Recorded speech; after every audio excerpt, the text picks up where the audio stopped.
Yeah, so lot of good things to be happy about tonight. I think they're a really good team. Even without Angel playing, they're a tough matchup. So much shot making, so much athleticism all around. Really well coached. So yeah, I think Nod's starting there just did a great job being ready.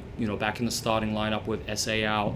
I thought she did a great job guarding Canada. That's such a challenging matchup with the burst of speed and the playmaking. And yeah, I really liked what I saw from Nards tonight. Then Carla and Taya just as our ones. I think we're so obviously pick and roll dominant with the offense for good reason. But I felt like that was our best game of the year in terms of pick and roll setups and creating advantages with our pick and roll. And I think even the fact that was Jordan Canada, who I think is the best point of attack defender for pick and roll in the league. That's even more encouraging. Everything we've really been emphasizing in practice with setups, spacing and timing, not coming off in a hurry. It was excellent. And then I think the assists they had between them was 17 assists, and obviously Sarah was and Megan were the benefactors of a lot of those. And then yeah, just great performance from Am, double, 14 and 11. So I think individually those are the starting points. I think looking team-wide, some really good stuff, just how we're creating out of our ghost screens tonight. I feel, the keys we spoke about in terms of them being very aggressive on the offensive glass, we still gave up 12, and then being very good in transition, we still gave up 15. But because we shot the ball so well tonight and we were making such great decisions offensively, that kind of covered the damage in those two areas. So yeah, really, really happy with that performance. Some really positive things overall. Nick, what you got? Yeah, it's thanks for taking questions today. Great game. Obviously, with Sarah Ashley, part of what made her so good and so necessary in starting the lineup was the rebounding. She's their number 2 rebounder and only 6 feet tall. Emily had a huge game. Bridget came in pretty big in all those defensive positions. I guess what's your message to the team going into this game, knowing that rebounding is going to probably your number 2 rebounder? Yeah, Nick, just a case of continuing to emphasize, everyone coming back to rebound. Schematically, I would love it if we could leak out, because, a big theme has been how can we find some ways to play with more pace, and I'd love it if we could get some just leak outs and bolts, but, that would come at the expense of our rebounding, and because the rebounding is really the number one cause of our defense being not where I want it to be in terms of, rankings, net rating, it's it's give and take. So unfortunately, we're sacrificing some transition opportunities for everyone to come back and help on the glass, but we have to do it. It's that important to this team's success and the difference between when we win, when we lose. So it's just more of the same. I think what I love, to your point, is that other players stepped up, even with SA out, one of our best rebounders. We saw that obviously with M and BC. Everyone was doing their job on the glass. Sophie? Oh, go ahead, Nick. Sorry, I just wanted to make sure I brought it up that, huge day for your draftees. Sarah and Frida both double-digit scoring. Sarah's best game as a pro, for sure. Yeah. I'm not sure, is that probably for both? Yeah. Yeah. It's got to be hard for these two players who are kind of in, similar position on the team, both went forward. I guess, what have you guys been working on to make sure that they, have gotten so much better over the course of the season? Especially someone like Sarah, who, was at kind of the bottom of the start of the year. Great question, Nick. So look, I'll say this. I think development is everything to us. And I've said this a few times in presses this year. Like, we want the Portland Fire to be the number one destination in the league for player development, where players know they come here, we are going to make them better, we are going to increase their contract value.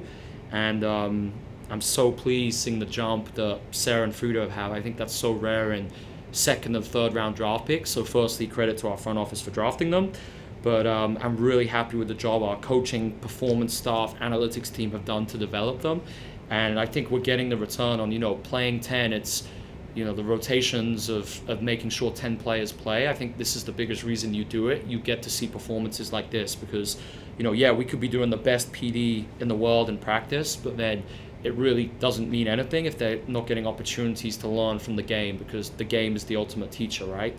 So I'm just really happy they're taking everything from what we're doing in practice, the constraints we're using, the environments we're putting in them, we're creating for them, and then showing it in the game. And I think for both of them, that was Frida and Sarah's best game of the season.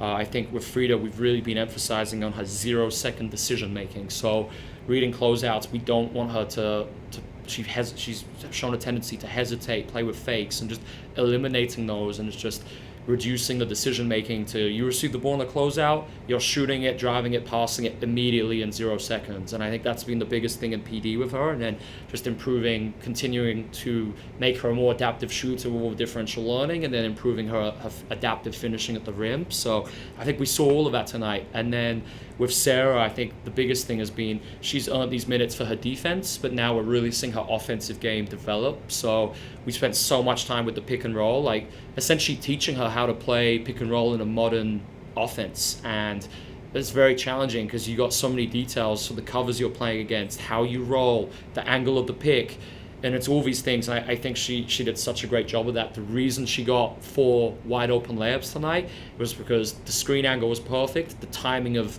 getting out was perfect, and the receipt how she received the ball in the short roll was perfect. So really happy there. And I was watching her pregame, and she's shooting threes now with comfort in practice. So I'm so happy with just how far she has come in 2 months. Sophie, you got anything? Yes. Hi, Coach. Sophie Tamon here with the Ballers Magazine. Hi, Sophie.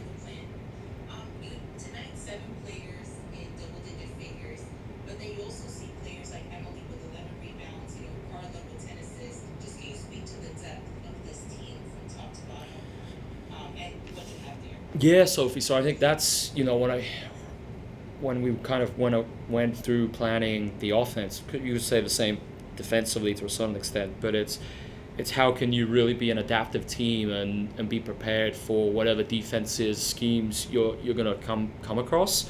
So even though we have a focus on initiating our offense through the pick and roll with very defined spacings, I feel like because we have solutions for each type of defense, it means multiple players can score on any given night, and we saw that tonight. So I think it was really satisfying to see the different covers that we were seeing with late switch, early switch, down, aggressive down, and I felt we did a really good job.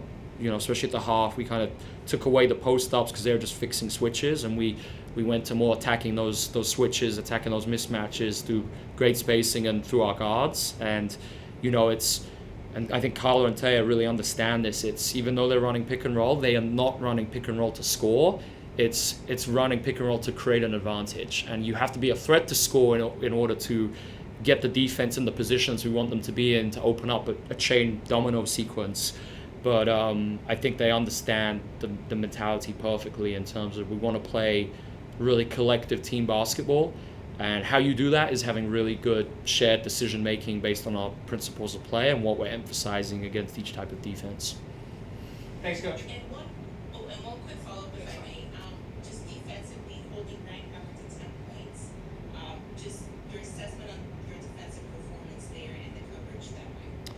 Yeah, so obviously once the news came that Angel Reese was out, it was really a case of we got to double down now on Howard. And I think we've had a few games this season, this is what I said to the team in the locker room, where we had great game plans and then a key player is out. I can think of so many times this year where that's happened, and we didn't want the same thing to happen tonight. So it was more a case of, okay, now we got to turn our attention to how are we neutralizing in particular Howard, and same really to a certain extent with Gray. And I think there were some open looks which I think they were just unlucky. 2 of 8, that's just poor luck shot making wise. But for the most part, I think we did a great job with the hot closeouts, making sure we were running off the line, and then just on all the off ball stuff, navigating to arrive and not allowing really any time and space for Howard to operate comfortably. So yeah, I was really happy with the job we did there.